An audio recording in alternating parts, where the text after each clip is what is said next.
Apa sih namanya fikih dakwah itu? Fikih dakwah itu pertama ada kata namanya fiqh. Fiqh itu artinya pemahaman. Lalu apa yang dimaksud dengan fikih dakwah? Fikih dakwah artinya satu bidang di mana dia mempelajari tentang bagaimana dakwah itu.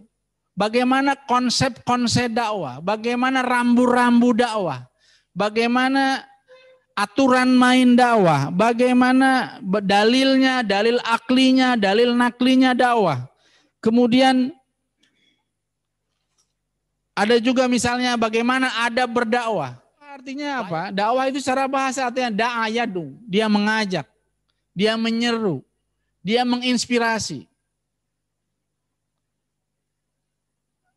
Dia membujuk orang untuk melakukan kebaikan. Itulah makna dakwah. Pertanyaannya adalah, lalu seperti apa sebenarnya kewajiban berdakwah itu?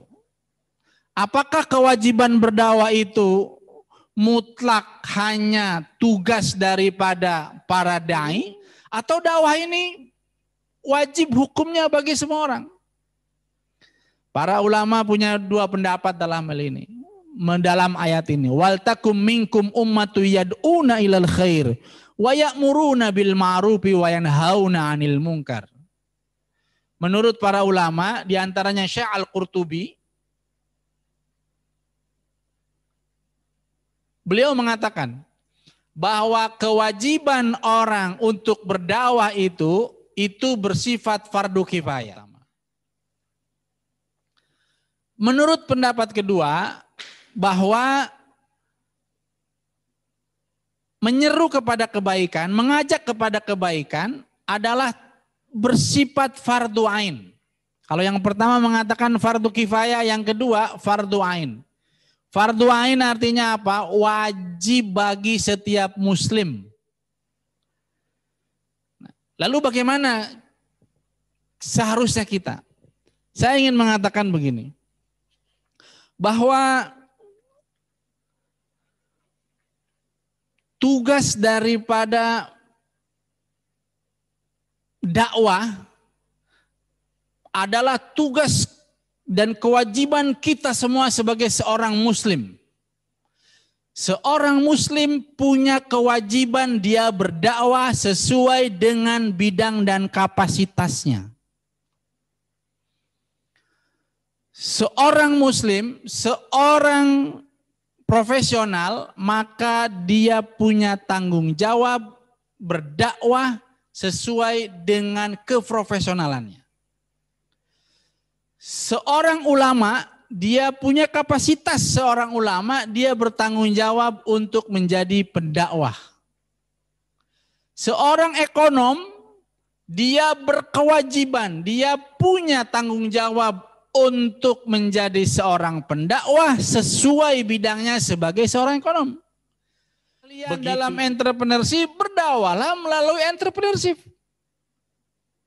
Bagi yang mengerti dalam bidang hukum, berdakwahlah dalam bidang hukum. Jadi semua punya ruang dalam seseorang melaksanakan dakwah. Hanya itu yang bersifat general.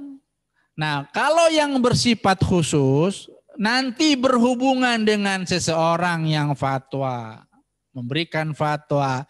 Tentu tidak semua orang punya otoritas memberikan fatwa. Contohnya, seseorang artis misalnya, dia mengatakan saya sudah hijrah. Bagus, alhamdulillah. Dia memilih peran-peran tertentu. Tidak memilih semua peran dia ambil. Bagus, alhamdulillah.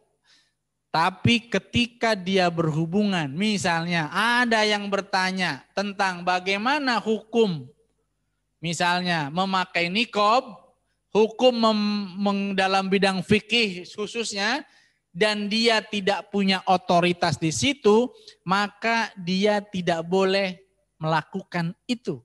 Karena itu bukan otoritasnya. Kenapa?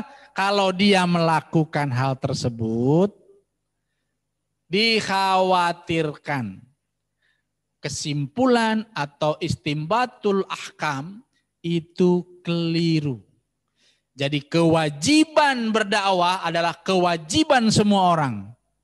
Tapi memberikan fatwa hanya mereka yang punya otoritas dalam bidang itu. Dakwah ini harus mencontoh bagaimana baginda Rasulullah Sallallahu Alaihi Wasallam. Rasul Sallallahu Alaihi Wasallam